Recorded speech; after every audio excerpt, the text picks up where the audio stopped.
Belajar dari kisah-kisah yang terjadi di Alkitab untuk diterapkan dalam kehidupan pribadi kita hanya di YouTube channel Cornerstone. Jangan lupa subscribe dan nyalakan notifikasinya. Pesta ini berakhir. Raja Belsasar yang tidak mempelajari pelajaran dari kehidupan Raja Nebukadnezar yang bersama dengan Allah ya. Nah, ia tidak menghormati perintah Allah dan kehidupannya yang mencari kesenangan dunia berakhir dengan kehancuran. Segala sesuatu yang dibanggakan, segala sesuatu yang diagungkan, baik secara intelektual dan lain sebagainya, sama Tuhan nggak ada apa-apanya sebenarnya gitu. Nggak ada apa-apanya. Jadi ribuan orang itu atau 1000 orang itu nggak ada yang bisa mengerti lainnya sampai Daniel dipanggil untuk itu.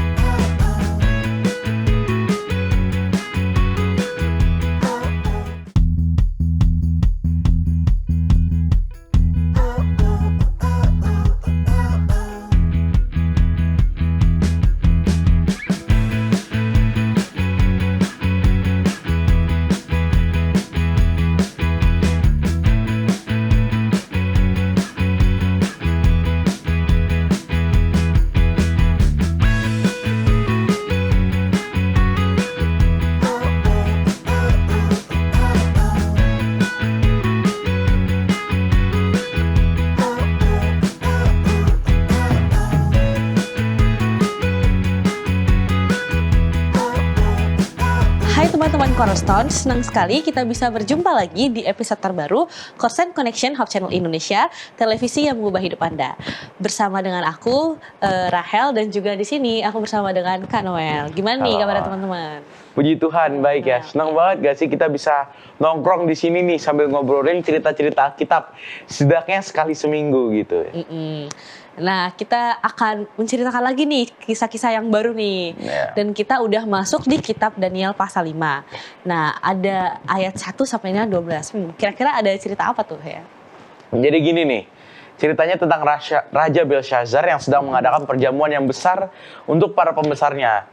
Di sini katakan 1000 orang jumlahnya di Alkitab, dan di hadapan 1000 orang itu ia minum minuman anggur yang memabukkan. Nah, dalam kemabukan anggurnya ini, Belsasar ini menitahkan orang membawa perkakas dari emas dan perak yang telah diambil oleh Nebukadnezar ayahnya ini dari dalam bait suci di Yerusalem, lalu dibawa ke situ agar bisa dipamerkan nih ke pembesar-pembesarnya dan kepada para istri dan para gundik mereka minum dari perkakas itu. Jadi misalnya di situ ada kayak cawan itu diberikan ke mereka untuk minum dari situ. Nah, kemudian perkakas tadi yang terdiri dari emas dan perak itu dibawa dan diambil dari bait suci rumah Allah di Yerusalem. Nah, raja dan tentunya para pembesarnya serta para istri dan gundik-gundik itu kan minum dari para perkakas tadi itu. Nah, ketika mereka minum anggur dan memuji-muji dewa-dewa itu, mereka sedang tentunya mabuk ya, sehingga mereka memuji-muji dewa-dewa dari emas, perak, tembaga, besi, kayu, dan bahkan batu. Nah, pada waktu kejadian itu tuh tiba-tiba ada sebuah tangan, jari-jari tangan manusia ini menulis pada kapur di dinding istana raja. Di depan kaki Dian, dan raja melihat punggung tangan yang sedang menulis itu. Lalu raja ini menjadi pucat dan pikiran-pikirannya menggelisahkan dia. Sendi-sendi pangkal pahanya menjadi lemas dan lututnya berantukan. Nah, setelah itu juga raja berseru dengan keras agar para ahli jampi, para kasdim, dan para ahli nujum itu dapat dibawa menghadap ke hadapan raja. Nah, raja-raja ini tentunya berkata kepada orang-orang bijaksana yang telah berkumpul di Babel itu. Setiap orang yang dapat membaca tulisan ini dan dapat memberitahukan maknanya kepadaku, kepadanya akan dikenakan pakaian dari kain ungu, dan lehernya akan dikalungkan rantai emas, dan di dalam kerajaanku ia akan mempunyai kekuasaan sebagai orang ketiga. Nah, tapi semua orang bijaksana dari raja yang telah menghadap di situ tidak ada yang sanggup membaca tulisan itu dan tidak sanggup memberitahukan maknanya kepada raja. Sudah itu hati raja ini sangat cemas, dia menjadi pucat dan juga para pembesarnya terperanjat. Nah, tentunya karena perkataan raja tadi dan para pembesar itu, masuklah permasyuri ke dalam ruang perjamuan.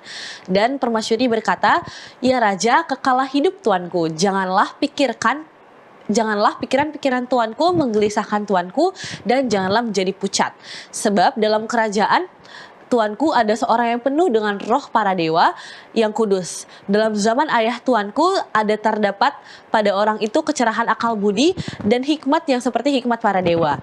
Ia telah diangkat oleh Raja Nebukadnezar, ayah tuanku, menjadi kepala orang-orang berilmu, para ahli jampi, para ahli kasdim, dan para ahli nujum. Nah, karena pada orang itu terdapat roh yang luar biasa dan pengetahuan dan akal budi, sehingga dapat menerangkan mimpi, menyingkapkan hal yang tersembunyi dan menguraikan kekusutan, yakni pada Daniel yang dinamai Belsazar oleh raja. Baiklah sekarang Daniel dipanggil dan ia akan memberitahukan maknanya. Nah, jadi tentunya saat ini kita belajar mengenai Raja Belsasar ya, bukan Raja Nebukadnezar lagi. Nah, tentunya kita akan mempelajarinya lebih dalam lagi dan kita akan mempelajari maksud dari cerita ini. Nah, penasaran banget gak sih? Jadi jangan kemana-mana, kita akan melanjutkannya tetap di Cornerstone Connection.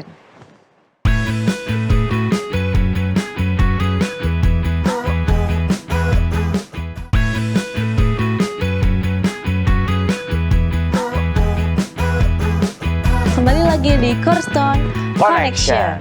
Program ini hadir untuk menuntun kamu kepada Alkitab agar dapat melihat kisah besar Allah dan manusia.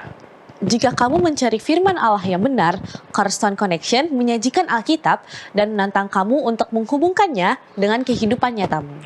Nah, sepanjang triwulan ini tema besarnya itu kembali ke masa depan. Dan kita sudah masuk nih ke pelajaran yang ke-9 dengan judul Pesta Ini Berakhir. Nah, pelajaran pekan ini berfokus kepada Raja Belsasar yang tidak mempelajari pelajaran dari kehidupan Raja Nebukadnezar yang bersama dengan Allah ya. Nah, ia tidak menghormati perintah Allah dan kehidupannya yang mencari kesenangan dunia berakhir dengan kehancuran. Nah, seperti yang kita bisa baca di kutipan dalam Sekilas Cahaya dikatakan, dalam kesombongan dan kecokakannya dengan perasaan tidak peduli akan keamanan, Belsazar mengadakan perjamuan yang besar untuk para pembesarnya. 1.000 orang jumlahnya, dan di hadapan 1.000 orang itu ia minum-minum anggur. Segala pertunjukan yang kaya dan kuasa dapat berikan menambah kemuliaan pemandangan di sana. Perempuan-perempuan cantik dengan daya pikat mereka berada di tengah-tengah. Para tamu yang menghadiri pesta yang diadakan raja itu, orang-orang pintar dan berpendidikan berada di sana.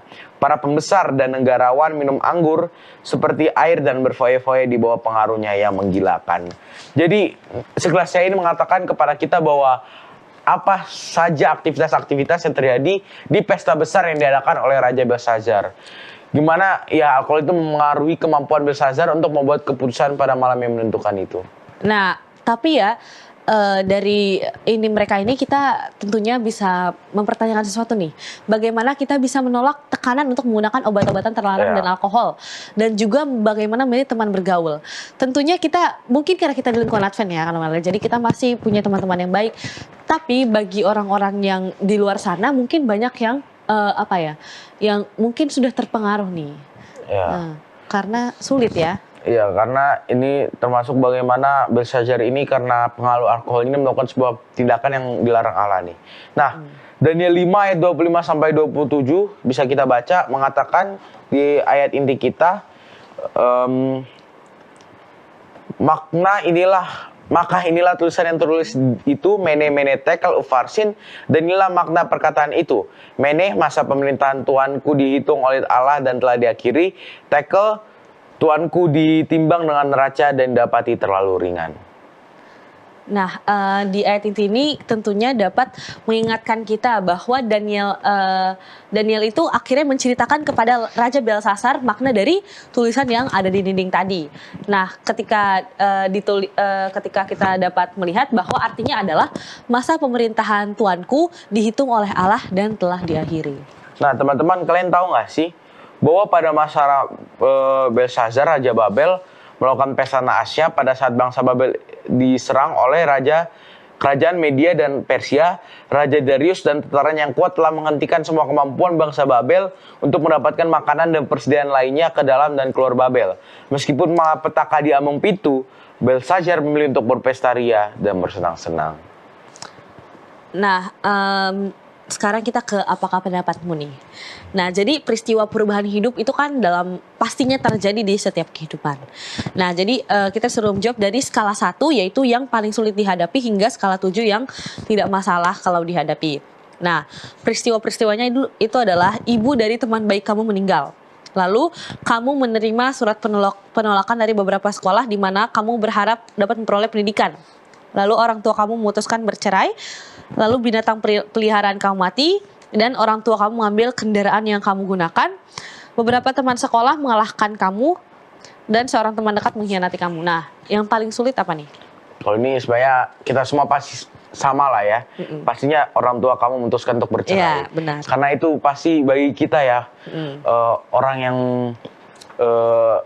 orang tua bercerai itu adalah masa kehidupan yang paling sulit bagi kita. Bagaimana kita nanti harus memilih salah satu dari orang tua kita untuk bersama-sama mereka, itu pasti sangat sulit bagi kita untuk menghadapi itu. Dan mungkin bagiku yang tidak masalah ya, di sini mungkin kayak orang tua kamu mengambil kendaraan yang kamu gunakan bisa, atau mungkin lebih ke beberapa teman sekolah mengalahkan kamu. Gak masalah ya? Iya, karena bagiku kayak ada saatnya kita berkompetisi tapi dikalahkan itu, menang dan kalah itu hal yang wajar. Jadi kayak nggak apa-apa sih mau kalah juga nggak apa-apa, karena kayak itu udah biasa lah.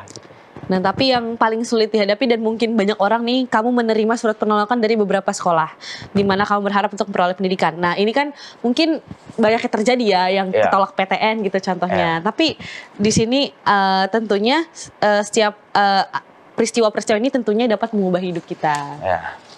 Nah, teman-teman, kita akan membahas lebih lanjut lagi dan lebih mendalam lagi nih nanti bersama Pendeta Benny Tambunan yang sebentar lagi akan bergabung nih bersama kita. Maka dari itu jangan kemana-mana, tetap di Cornerstone Connection.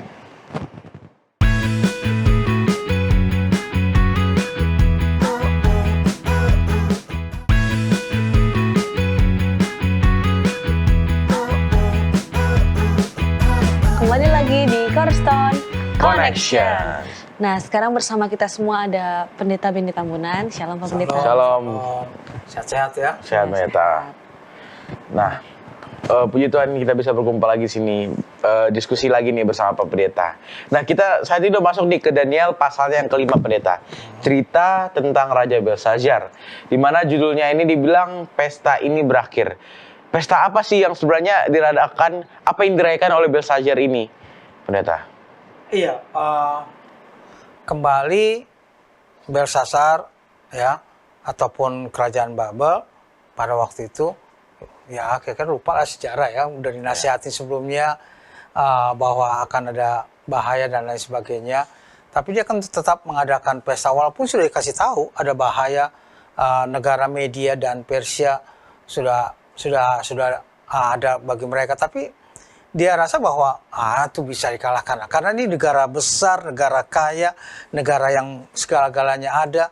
Jadi dia rasa bahwa oke, nggak masalah itu semua. Sebabnya dia undang berapa banyak? 1.000 itu untuk pesta, dan pestanya itu sebagaimana pesta lainnya itu dia ada alkohol, ada lain sebagainya, dan juga ada sebagainya dan lain sebagainya ya, yang memberikan bahwa mereka itu pasti akan lupa gitu dengan hal-hal lainnya kecuali mereka ingat pada waktu pesta itu. Dan yang diundang juga dari berbagai macam golongan. Ya, maksudnya bukan hanya para misalnya cendekiawan aja ya, atau orang ini, tidak, semua golongan diundang untuk acara itu, sehingga melupakan pertahanan mereka itu yang sudah kasih tahu bahwa ada musuh mereka, ada bangsa Media dan Persia yang akan merebut, tapi dianggap bahwa itu nggak ada apa-apanya. Nah, Daniel, pada pasal Daniel 5 ini kan terdapat dua tokoh yang sangat berbeda Pendeta, yaitu Daniel dan Raja Belshazzar. Nah, bagaimanakah kita bisa menggambarkan Daniel ini kalau dalam satu atau dua kata? Daniel tidak ikut pesta, itu pasti, ya kan? Dari keterangan, padahal dia pejabat loh, ya, dia juga pejabat. Walaupun begitu dikasih tahu makna daripada tulisan itu, dia naikkan jadi orang ketiga, ya dalam kitab. Tapi dia Dia diundang nggak ya? Saya yakin sih diundang. Iya Pak, Ya. dia kan dibilang pemimpin dari orang-orang pintar sih. Iya, tapi semua kan diundang. Iya semuanya. Tapi dia tahu itu tidak baik, dia tidak ikut. Jadi bedanya bahwa Belsasar yang sebagai raja itu adalah membuat pesta yang melupakan dirinya, yang melupakan segala sesuatunya, merasa bahwa hidup dengan kesenangan itu hal yang baik, sementara Daniel ya lebih memilih tidak mengikuti segala sesuatu daripada pesta-pesta yang ada itu. Oke, jadi waktu pesta itu berlangsung kan tiba-tiba kita tahu lah ya ada keajaiban, ada tangan menulis di dinding itu dan menyatakan itu masa pemerintahan Tuanku dihitung oleh Allah dan telah diakhiri, terdapat ringan gitu kan. Nah, apakah langsung Raja Belsasar tahu bahwa pemerintahannya itu akan berakhir pada malam itu atau bagaimana perintah? Apa reaksi Belsasar? Iya, mungkin yang lebih dulu kita ini kan, kenapa Tuhan nggak kasih tahu langsung aja gitu tulis ya. Belsasar selesai kerajaan Babylon, enggak gitu. Kenapa pakai kata mene-mene ya? Itu kenapa memakai kata itu dan tidak ada yang tahu, tidak ada bisa mengartikan, tidak ada bisa yang menerjemahkan ini bahasa apa dan lain sebagainya, ya. Walaupun di situ banyak orang-orang pintar dan lain sebagainya, dan sampai tolong tanya, dan itu buat raja gelisah ya. Ini tiba-tiba ada tangan saja yang menuliskan kata-kata itu, yang membuat mereka itu bertanya-tanya apa yang harus mereka lakukan. Ya.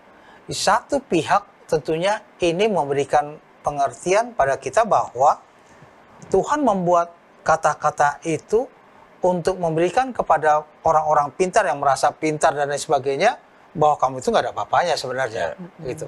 Yang kedua, mengingatkan bahwa sebenarnya ada Daniel loh, ya. Itu sebabnya dikatakan sebenarnya ada nih Daniel yang pada waktu ayah kamu berkuasa dia juga pejabat dan juga dia bisa memberikan arti dan lain sebagainya. Jadi Daniel kan dipanggil untuk itu, ya, dipanggil untuk dan memberikan kepada kita bahwa segala sesuatu yang dibanggakan, segala sesuatu yang diagungkan baik secara intelektual dan lain sebagainya sama Tuhan nggak ada apa-apanya sebenarnya gitu loh, nggak ada apa-apanya. Jadi ribuan orang itu atau 1000 orang itu nggak ada yang bisa mengerti lainnya sampai Daniel dipanggil untuk itu. Jadi kalau kita melihat akan cerita ini memberikan kepada kita bahwa Daniel itu memberikan arti bahwa Tuanku selesai sampai di sini,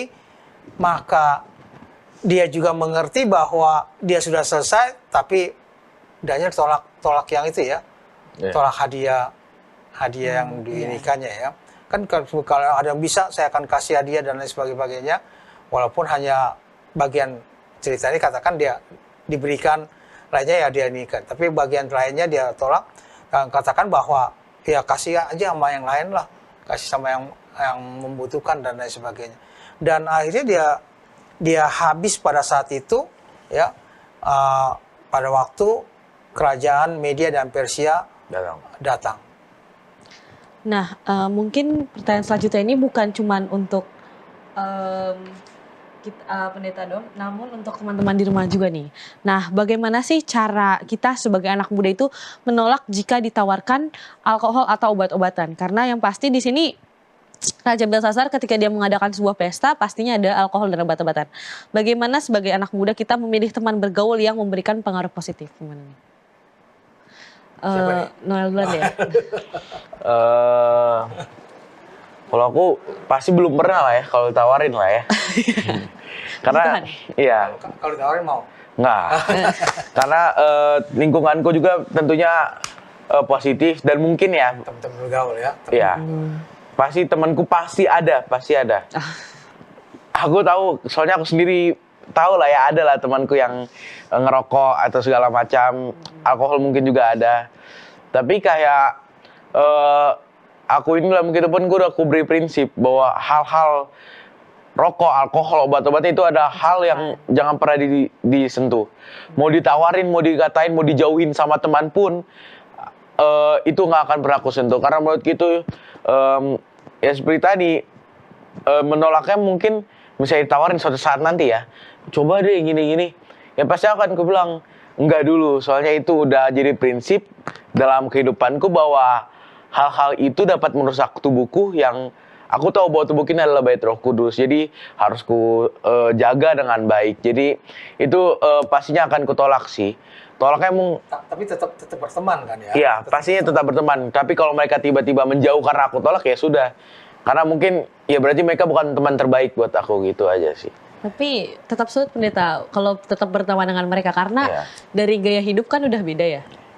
Apalagi kalau kita berteman, karena ada nih semacam perumpamaan yang bilang kamu bisa melihat siapa saya dari teman saya gitu kan. Iya. Jadi menurut saya agak susah sih kalau tetap berteman. Iya, maksudnya berteman itu ya kita tetap baik lah ya. Kita tetap baik, kita tetap say hello dan lain sebagainya.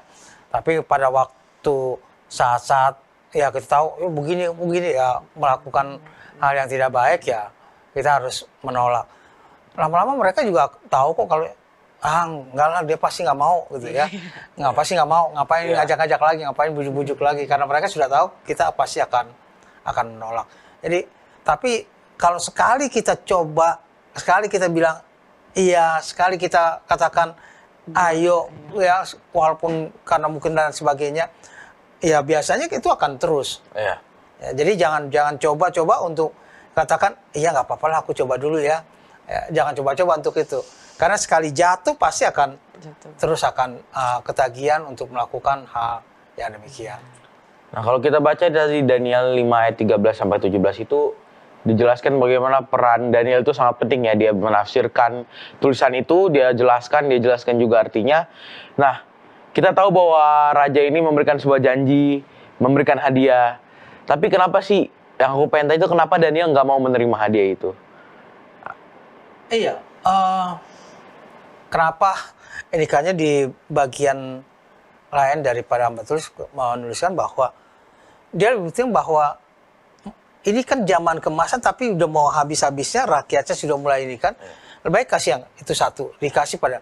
Kedua bahwa jangan rasa bahwa oh ya udah saya nggak ada hubungan lagi dengan kamu ya karena kamu sudah saya bayar ya, seolah-olah ya jasa kamu sudah saya bayar ininya, nggak ada hubungan laginya ya sekarang ya bisa lakukan. Tapi kalau menolak kan memang katakan tolak dan tetap katakan itu Tuhan kasih tulisan itu bahwa artinya bahwa Tuhanku sudah selesai.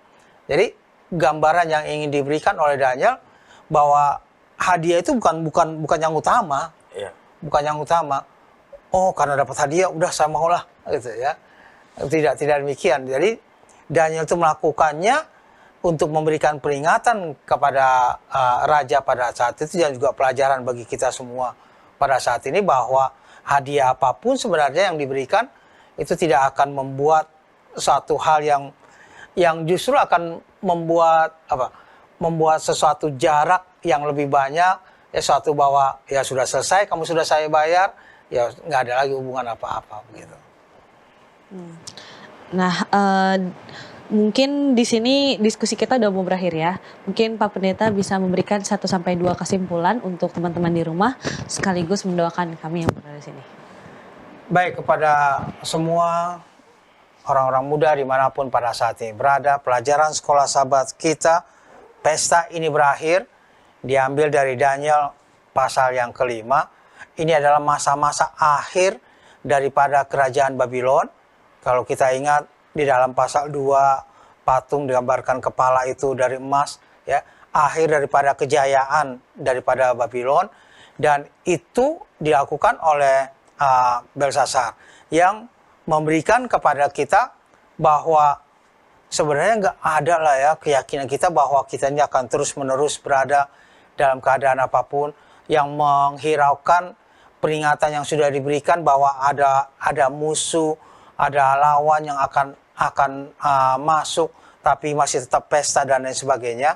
Jadi bagi kita pelajaran yang diberikan bahwa apapun itu, jauhkan hal-hal yang tidak baik, jauhkan dalam prinsip pelajaran kita ini berfoya-foya dengan pesta foya-foya tersebut, ya dengan alkohol, dengan obat-obatan dan lain sebagainya. Jauhkan itu.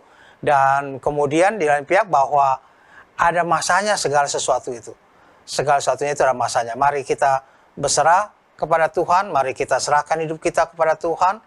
Mari kita sebagaimana Daniel ya, untuk boleh tetap berserah kepada Tuhan walau rajanya berganti, dia tetap setia kepada Tuhan dan dia masih digunakan sampai pelajaran-pelajaran kita berikutnya oleh karena kesetiaannya kepada Tuhan. Kita tunduk kepala untuk berdoa. Bapa dalam surga, kami terima kasih atas tuntunan pemeliharaan Tuhan, atas kasih Tuhan bagi kami. Kami terima kasih boleh kembali mempelajari dan mendiskusikan pelajaran sekolah sahabat kami dari Cornerstone Connection. Kami terima kasih karena Daniel pasal 5 yang memberikan bagi kami bahwa apapun dalam kehidupan kami tetap selalu bersama-sama dengan Tuhan, tidak terganggu, tidak juga terbujuk oleh hal-hal yang tidak baik.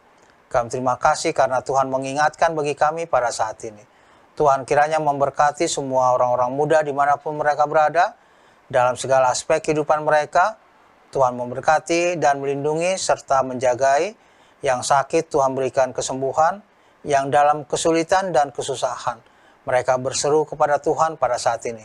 Kami mohon kiranya Tuhan boleh menjawabnya, agar mereka senantiasa bersuka, bergembira karenanya. Ampuni segala dosa dan kesalahan kami. Kami berdoa dalam nama Anak Yesus Kristus, Tuhan dan Juru Selamat kami. Amin. Oke, itulah pembahasan pelajaran Cornerstone kita sepanjang pekan ini bersama sahabat-sahabat di studio, dan Pendeta Benny sudah berakhir. Terima kasih Pendeta. Terima kasih. Semangat terus dalam mempelajari Alkitab, lalu buatlah ketetapan untuk membaca Alkitab kamu dari halaman ke halaman dan lihat sendiri apa yang terjadi di sana, karena banyak janji dan pengharapan Tuhan yang ditulis untuk kita semua. Nah, terima kasih sahabat-sahabat channel yang selalu setia mencari dan belajar firman Tuhan melalui Cornerstone Connection.